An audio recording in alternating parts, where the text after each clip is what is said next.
6 जिलों में बहती है। उपनाम क्या है? कर्मण्यवती। और क्या है? कामधेनु। और क्या है? वाहिनी नदी। और क्या है? इस पर कौन कौन से बांध है? गांधी सागर, राणा प्रताप, जवाहर सागर और कोटा बैराज। इसके अलावा इसमें से गांधी सागर में कितना विद्युत उत्पादन होता है? राणा प्रताप में कितना होता है? जवाहर सागर में कितना होता है? गांधी सागर में कितना होता है? हाँ? गांधी सागर में नहीं बताया था क्या? तो फिर क्या बोलो ना, क्या हो गया तुम्हारे? उसके बाद चंबल नदी में त्रिवेणी संगम कहाँ पर होता है? रामेश्वरम में त्रिवेणी संगम होता है।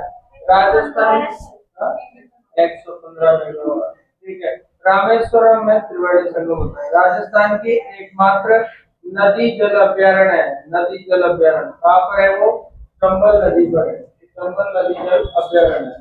उसके बाद में बात आती है कि चंबल नदी जो है अंतरराष्ट्रीय नदी है कि नहीं है? अंतरराष्ट्रीय है ना। अंतरराज्यीय इसका मतलब क्या होगा? दो राज्यों के बीच में है। कौन सी नदी? चंबल नदी। दो राज्यों के बीच में तो अंतरराज्यीय नदी। इसके अलावा जो है और इम्पोर्टेंट बात क्या है, इसमें अवनालिका प्रदन होता है। कौन सा प्रदन होता है? सर्वाधिक बीहड़ पाए जाते हैं। क्या पाए जाते हैं? डाकुओं का क्या है? घर है। डांग की क्या है? ये डांग की रानी है। और डांग का राजा करौली भी है ना।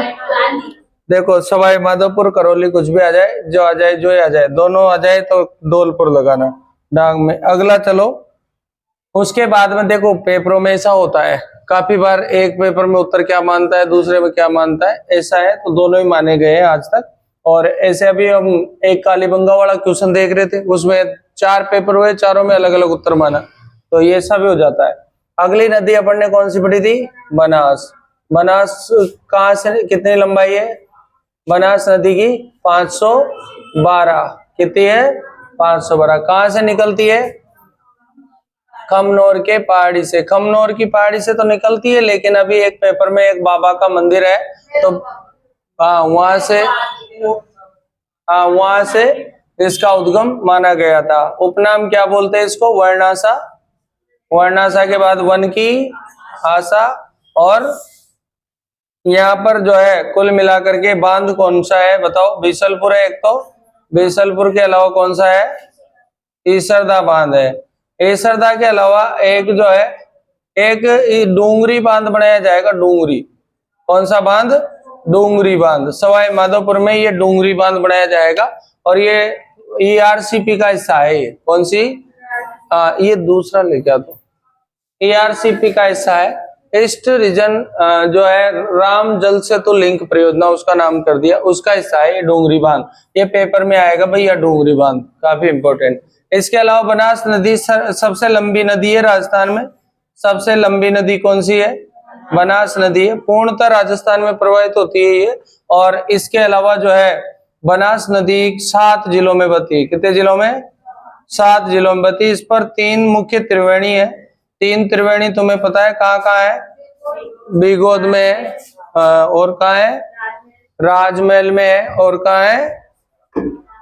रामेश्वरम में है। तो ये यहाँ पर 3 जो है प्रमुख, इसमें क्या है? त्रिवेणी बने हुए हैं। अवनालिका प्रदन की तरह तो है नहीं, इसमें भूरी मिट्टी पाई जाती है। कौन सी मिट्टी पाई जाती है? भूरी मिट्टी पाई जाती है। बीहड़ वाली चीजें इसमें है नहीं, डांग वांग है नहीं, तो ये उपजाऊ क्षेत्र है। कैसा क्षेत्र है?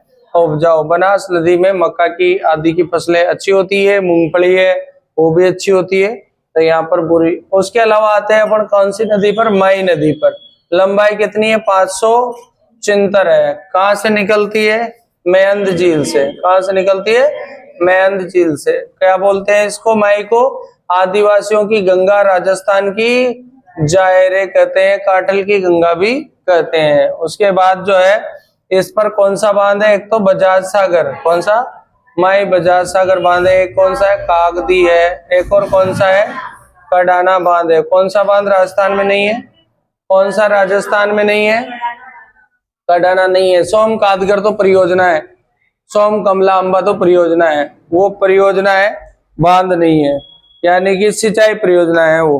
अभी जैसे अपने 12 में ना सावन भादो कोटा में है, सिंचाई परियोजना है सावन भादो, तो कहाँ पर है सावन भादो कोटा में है। और सावन भादो कढ़ाइया कहाँ पर है, बीकानेर में। इसी तरह से जो है अपने सावन भादो महल कहाँ पर है, सावन भादो के महल कौन सी जगह पे है,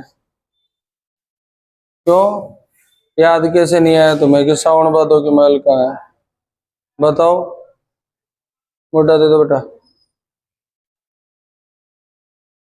सावन भादो के महल कहाँ पर है, नहीं पता, हाँ ऐसे तुक्का लगाओगे क्या, चले बताओ तुम तो, बहुत अच्छा। सावन भादो महल तो मुझे भी याद नहीं है, देखो अब क्या बताएं,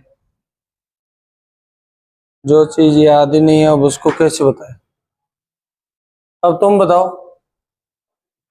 अब ये बताएंगे यूट्यूब वाले, इनको याद है सब, इनके लिए तृतीय श्रेणी अध्यापक की भर्ती आ गई है। तो देखो अगला पॉइंट, चलो माई माई पर ये 3 बांध है, कौन कौन से, बजाज, कागदी और कडाना।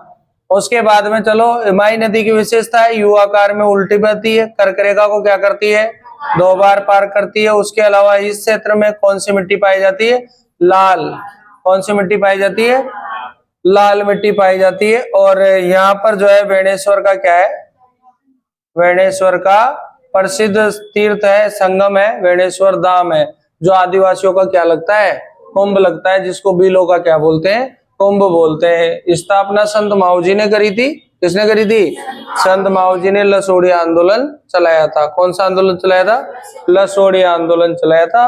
और संत माऊजी जो है निष्कलंकी संप्रदाय से जुड़े हुए हैं, कौन से संप्रदाय से, तो राजस्थान में निष्कलंकी संप्रदाय की पीठ क्या है, वेणेश्वर धाम है, ठीक है।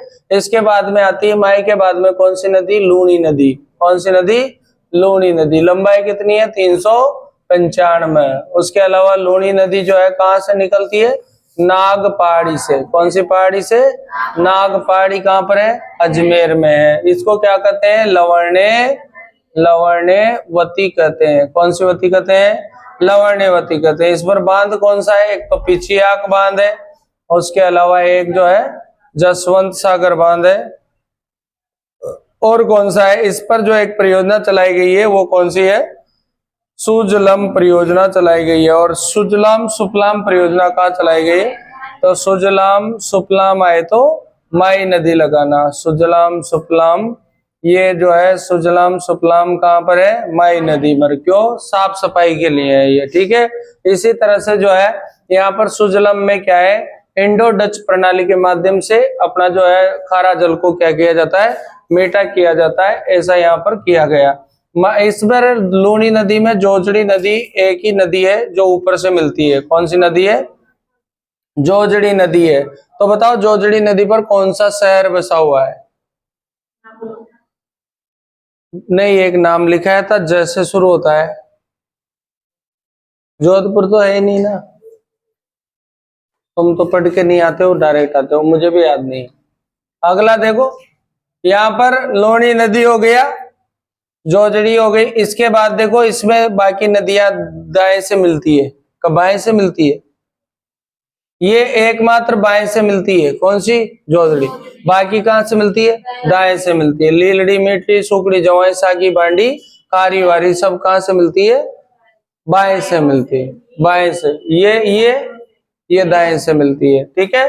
तो इस तरह से अपन ने लूनी को भी पढ़ा था। और लूनी नदी के सर्वाधिक जलखंड है, यानी कि जलखंड सबसे ज्यादा किसके हैं, लूनी नदी के हैं। अफवाह तंत्र सबसे ज्यादा किसका है, चंबल का। और राजस्थान में जलग्रहण सबसे ज्यादा किसका है, बनास का।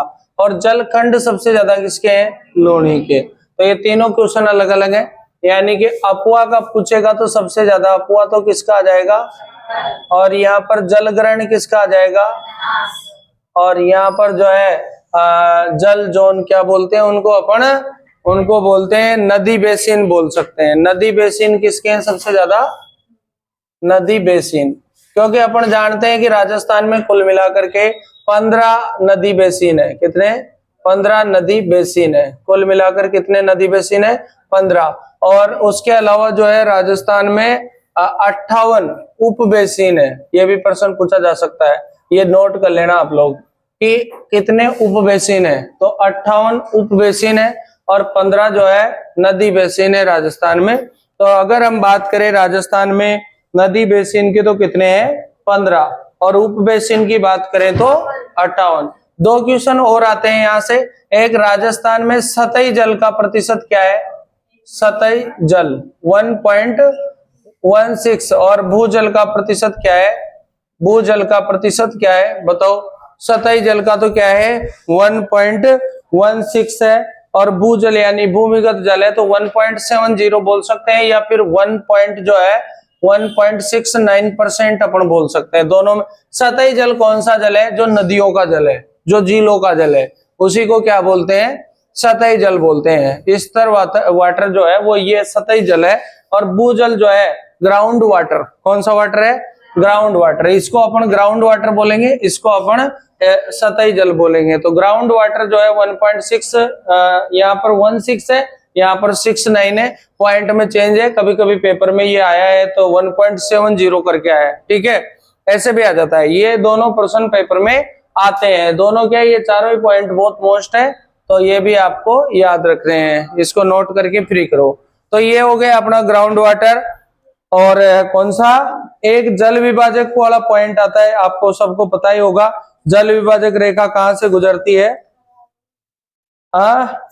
अरावली से गुजरती है। यहाँ पर मैंने लूनी नदी की लंबाई में थोड़ी गलती करी है, ये 495, 300 की जगह कितनी है? 495। लूनी नदी की लंबाई कितनी है? मुद्दा दे दो, 495 है। और दाएं ओर से रासायनिक नदी कौन सी नदी को कहते हैं? प्रश्न है। रासायनिक नदी में बांडी लगाना, बांडी लिखो, क्वेश्चन फैक्ट में लिख लो, रासायनिक नदी बांडी नदी। रासायनिक नदी कौन सी नदी है? बांडी नदी है। रंगाई छपाई के कारण सबसे ज्यादा प्रदूषण कौन सी नदी में हो रहा है? बांडी नदी में हो रहा है।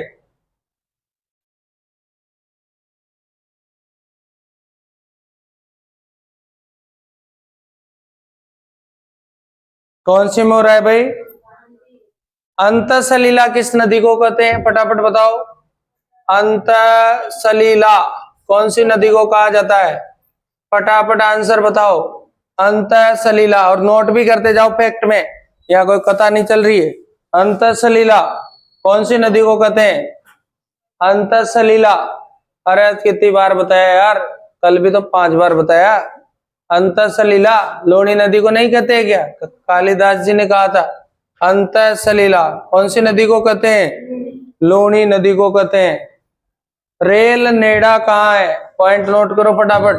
रेल नेड़ा, कौन सा नेड़ा? रेल नेड़ा। रेल नेड़ा कहाँ है? रेल नेड़ा है कहाँ पर है? जालोर में। या तो पहला आंसर लगाना जालोर, या दूसरा आंसर लगाना लूनी प्रवाह में। लूनी प्रवाह, रेल नेड़ा कहाँ है? या तो लगाना आंसर जालोर, या फिर क्या लगाना? लूनी प्रवाह लगाना। रेल नेड़ा कहाँ पर है? कर लोगे आराम से रेल नेड़ा। चलो एक कॉमन क्वेश्चन पूछते हैं, मरु प्रदेश की सबसे लंबी नदी कौन सी है? मरुस्थल की, मरु प्रदेश की, बताओ। कॉमन क्वेश्चन है, मरु प्रदेश की सबसे लंबी नदी कौन सी है? क्या आंसर आएगा भैया? लूनी नदी आएगी। चलिए